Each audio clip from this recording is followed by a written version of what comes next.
আমাদের আকাবির আসলাফ, আমাদের পূর্বসূরি এবং ইসলাম যাদের মাধ্যমে আমরা পেয়েছি, যারা ইসলামের প্রচার প্রসার করেছেন, যারা বিজ্ঞ প্রাজ্ঞ ইসলামের স্কলার, যারা পূর্ণ হাক্কানিয়াতের উপরে আছেন, এরকম ব্যক্তিদেরকে তুচ্ছ তাচ্ছিল্য নিয়ে এই গানটি রচনা করা হয় এবং গাওয়া হয়, তাহলে অবশ্যই প্রশ্নবিদ্ধ এবং এর তীব্র নিন্দা জানানোর প্রয়োজন রয়েছে। আসসালামু আলাইকুম ওয়া রাহমাতুল্লাহি ওয়া বারাকাতুহু। সুপ্রিয় দর্শক শ্রোতা, আমাদের প্রিয় মাতৃভূমি বাংলাদেশ একের পর এক ইস্যুর নিচে চাপা পড়ে শেষ।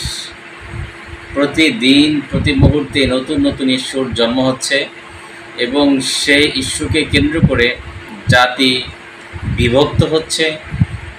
এই ইস্যুকে কাজে লাগিয়ে একদল ফায়দা লোটার চেষ্টা করছে। ইদানিংকালে অনেকগুলো ইস্যু আমাদের সামনে এসেছে। কোনো ইস্যুতে আমরা খুব বেশি রিয়েক্ট প্রদান করছি এবং এই বিষয়গুলো নিয়ে এতটা পর্যালোচনা, এতটা মাতামাতি করছি যা এই ইস্যুগুলো অতটা কামনা করেনি। ভাইরালের যুগ, নেটের যুগ, ফেসবুকের যুগ।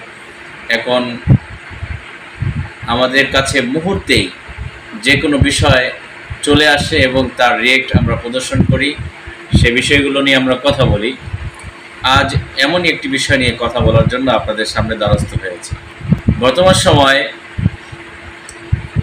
শিল্পী মশিউর রহমান শিল্পীর একটি গান ভাইরাল হয়েছে।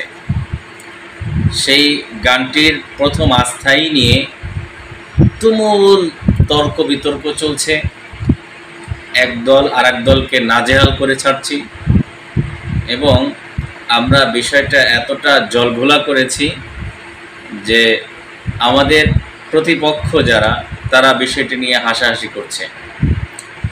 গানটির ব্যাখ্যা ইতোমধ্যে মশিউর রহমান দিয়েছেন এবং এই পুরো গানটি যদি আমরা শুনি সেখানে অনেক কথাই রয়ে যায়, অনেক কথাই থেকে যায়, কিন্তু আস্থাই নিয়ে অনেকের অনেক ধরনের প্রশ্ন আছে।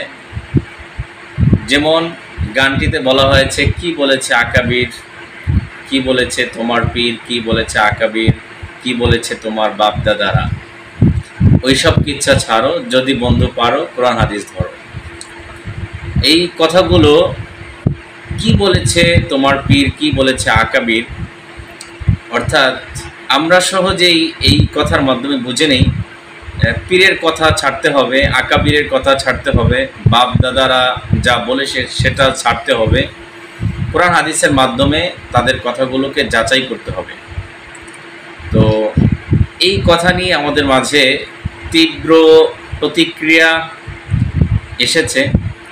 এটা যদি আমাদের আকাবির আসলাফ, আমাদের পূর্বসূরি এবং ইসলাম যাদের মাধ্যমে আমরা পেয়েছি, যারা ইসলামের প্রচার প্রসার করেছেন, যারা বিজ্ঞ প্রাজ্ঞ ইসলামের স্কলার, যারা পূর্ণ হাক্কানিয়াতের উপরে আছেন, এরকম ব্যক্তিদেরকে তুচ্ছ তাচ্ছিল্য নিয়ে এই গানটি রচনা করা হয় এবং গাওয়া হয়, তাহলে অবশ্যই প্রশ্নবিদ্ধ এবং এর তীব্র নিন্দা জানানোর প্রয়োজন রয়েছে। কেননা আল্লাহ রাব্বুল আলামিন সূরা ফাতিহায় আমাদেরকে পূর্বসূরিদের মতো হওয়ার ব্যাপারে আল্লাহর কাছে প্রার্থনা করার কথা বলেছেন। সিরাতাল্লাযীনা আন'আমতা আলাইহিম। আল্লাহ রাব্বুল আলামিনের কাছে আমরা প্রতিনিয়ত বলি, যাদেরকে আপনি পুরস্কৃত করেছেন তাদের পথে আমাদেরকে পরিচালিত করেন। তো আকাবের মানে যদি আমরা ধরি, যারা পুরস্কৃত হয়েছে, যারা সঠিক পথে চলেছে, এদের পথ পদ্ধতি আমাদেরকে আল্লাহ অনুসরণ করার সুযোগ দেন, তৌফিক দেন, তাহলে আকাবিরদের বিরুদ্ধে, যারা সঠিক পথের পথিক, এদের বিরুদ্ধে কিছু বলা আসলে নিন্দনীয়। আর পীর, মাজার, দরবার ইত্যাদি বাংলাদেশে এত বেশি প্রচলন এবং এই পীর প্রথার মধ্যে এমনভাবে ঘুণপোকা ঢুকে গিয়েছে, এমনভাবে আমাদের ঈমানকে হরণ করছে। আমরা কিছু ভণ্ড পীরের কথা জানি, যারা আমাদের সরলমনা মুসলমানদের ঈমানকে হরণ করছে। মোটা দাগে যদি আমি উল্লেখ করি তাহলে রাজারবাগ, দেওয়ানবাগ, এনায়েতপুরী, চন্দ্রপুরী, এই টাইপের আরও অনেক পীরের নাম উল্লেখ করা যাবে, যারা সরলমনা মানুষদের ঈমানকে হরণ করছে, তাদেরকে ধোঁকা দিয়ে বোকা বানিয়ে তাদের মূলধন, মৌলিক ধন, পৃথিবীর মধ্যে শ্রেষ্ঠ ধন ঈমানকে তারা লুণ্ঠন করছে। তো এরাও তো পীর, এবং এরাও তো নিজেদেরকে পীর দাবি করছে। শুধু পীর না, এরা বিশ্ব ওলি বলে, এরা সুলতানুল আউলিয়া বলে। এরকম তাদের লকব, তাদের উপাধির কোনো শেষ নাই, অন্ত নাই। তো এরাও তো নিজেদেরকে পীর দাবি করে, কিন্তু তাদেরকে অনুসরণ করলে কি আমরা সঠিক পথে থাকবো? তাদের কথাবার্তার যদি আমরা নির্দ্বিধায় অনুসরণ করি, তাহলে কি আমাদের ঈমান মজবুত থাকবে নাকি নষ্ট হবে? যদি গানটি এই সকল ভণ্ড পীরদেরকে নিয়ে রচনা এবং গাওয়া হয়, তাহলে অবশ্যই এই গানের ব্যাপারে প্রশংসনীয় এবং প্রশংসার দাবি রাখে। আমরা শুধু পীর না, কোনো নেতা, কোনো শায়েখ, কোনো আমির, কোনো ব্যক্তিকেই কোরআন এবং সুন্নাহর ছাঁচে যাচাই না করে অনুকরণ করব না। এটা ইসলাম শিক্ষা দেয় না। বরং আমাদের বড়রা, আমাদের আকাবের, আমাদের আসলাফ, আমাদের পীর, আমাদের মাশায়েখ বলছেন বলেই সেটা সঠিক, সেটা সত্য। অন্ধভাবে নির্দ্বিধায় এটা মানার ব্যাপারে ইসলাম বলেন লা তাআতা লিমাখলুকিন ফি মাসিয়াতিল খালিক।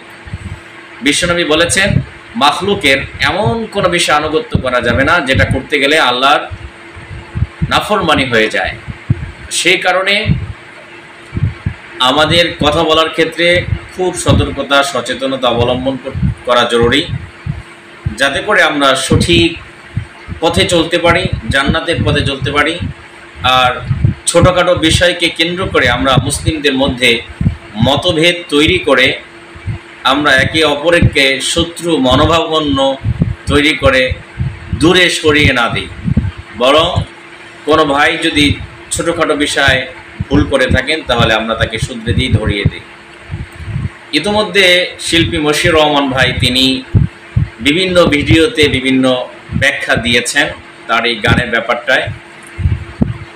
অন্তরের খবর তো আল্লাহ রাব্বুল আলামিন জানেন, আমরা তো বাহ্যিক অবস্থায় দেখি। তো তিনি যে ব্যাখ্যা দিয়েছেন, যদি এই নিয়তেই করা হয়, অর্থাৎ ভণ্ড পীরদের বিরুদ্ধে এবং আকাবির নামে যারা ব্যক্তি পূজা কামনা করে এবং যারা নিজেদেরকে জাহির করার অপচেষ্টা চালায় এবং ইসলামের মূল নীতি থেকে দূরে সরে গিয়ে মুসলমানদেরকে ধোঁকা দিয়ে বোকা বানিয়ে ঈমান হরণের অপচেষ্টা চালাচ্ছে, তাদের বিরুদ্ধে যদি এই গানটি হয়, তাহলে আমরা অ্যাপ্রিসিয়েট করি, সাধুবাদ জানাই। আর আমরা যাদের মাধ্যমে ইসলাম পেয়েছি, কারণ আমার কাছে 1400 বছর আগের ইসলাম উড়ে এসে জুড়ে বসেনি, বরং একটি সিলসিলা, একটি পরম্পরায় আমাদের কাছে ইসলাম পৌঁছেছে। সুতরাং আমরা যদি আমাদের পূর্বপুরুষদের, আমরা যদি ইসলামিক স্কলার, মুফাসসির, মুহাদ্দিস, তাবিঈন, সাহাবায়ে কেরাম এদেরকে অস্বীকার করি, তাহলে ইসলাম তো আমার কাছে নিরাপদ থাকে না। দর্শক শ্রোতা, আশা করছি আমি যে বিষয়টির অবতারণা করেছি আপনাদেরকে বোঝাতে পেরেছি। নাসরুম মিনাল্লাহি ওয়া ফাতহুন করিব।